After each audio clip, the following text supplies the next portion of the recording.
meritojnë ta veshin fanellën kombëtares dhe jo me Benjaminet e trajnerit apo Identiteti jot menaxherëve. për trajnerin, jo emër, komsi do doja më shumë. Unë do doja një trajner shqiptar. Shqiptar? Po, absolutisht. Pse jo? Ke trajner shqiptar që kanë bërë mirë me skuadrat tona në Europë, pa dalë në një emër specifik. Patjetër. Por ka trajner shqiptar që sot drejtojnë edhe në Europë skuadra ndryshme për shembull.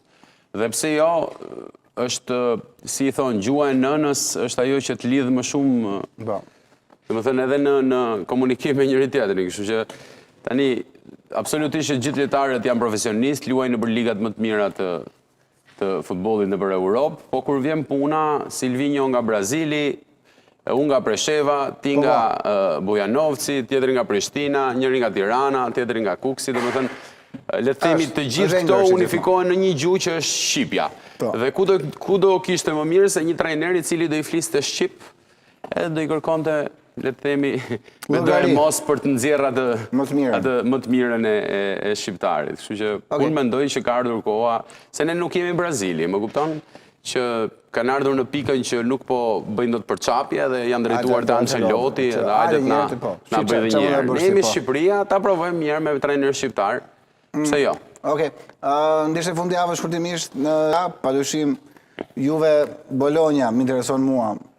Po, Juventus Bologna. Shiko, tani gara në Serie A praktikisht është mbyllur për kampionatin, luhet më shumë për 4 vendet e para. Domethënë pjesëmarrja në Champions, le të themi Napoli dhe Interi. Napoli luan kundër Lazios. Deri diku kanë një lloj sigurie, domethënë Interi është 99.9% pjesëmarrës në Champions dhe kampion. Juve Como Milan, ne.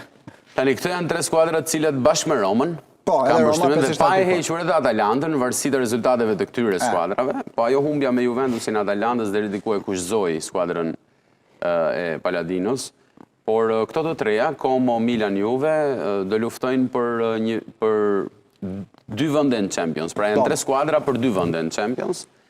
Do doja absolutisht për të bukurën e futbollit shkonte skuadra që luan më bukur futboll nga këto të treja që është Como. Por sa i përket peshës që ka Championsi, po Como ka të problemen e fair play-t, duket apo jo? Financiar. Po kam përshtypjen që nuk ka një vendim të formës prerë për ta sankcionuar Comon nëse merr pjesë ose jo. Se Manchester City i bie që mos merrte pjesë prej 6 apo 7 vitesh. Po kështu vazhdojnë këto. Domethënë zvarriten ndër vite dhe skuadrat marrin pjesë.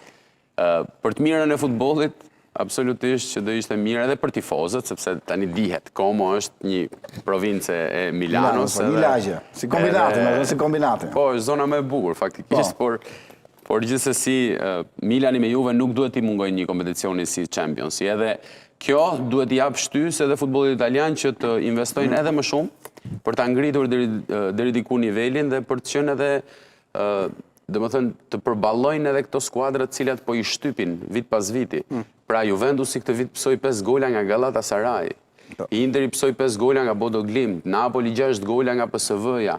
Pra janë skuadra që Milani i ka psuar ndër vite me 6 e me 7, domethënë se vetëm mos pjesëmarrja në Champions është psim më i madh se këto golat.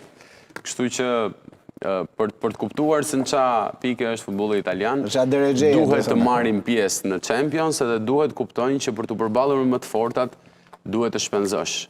Lidio, shumë faleminderit. Faleminderit.